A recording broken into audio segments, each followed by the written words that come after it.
Oke teman-teman, assalamualaikum. Di video kali ini saya mau unboxing keyboard mechanical dari Techwear Phantom Elite 104 ya. Saya belinya dari Chemichi Gaming.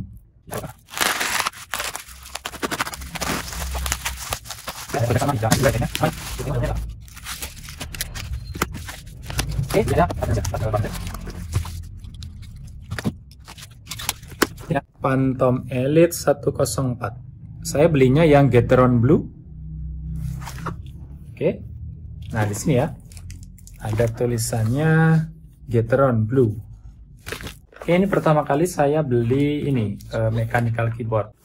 Sekarang ini kita buka. Oke. Sudah bisa dibuka. Kita tengok. Ada kartu garansi.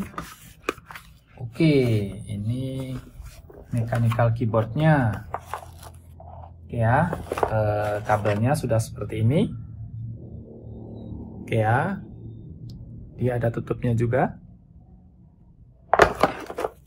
Oke, dalamnya ada apa lagi nih?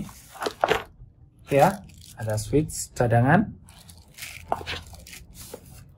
Oke, ini packingnya aman ya. Sampai dengan saat ini masih aman. Oke, sekarang kita tengok keyboardnya. Oke, ternyata seperti ini ya. Wih, ini berat ini. Sekitar 1 kilo ya. 1, berapa gitu. 1,2 kalau nggak salah. 1,2 kilo. Oke. Suaranya seperti ini.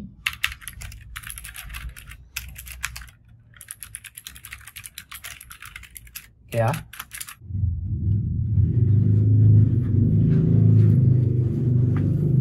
Oke ya, dia langsung nyala. Wih, langsung nyala seperti ini. Kita coba lampunya seperti apa. Nanti kita ganti-ganti lampunya juga bisa.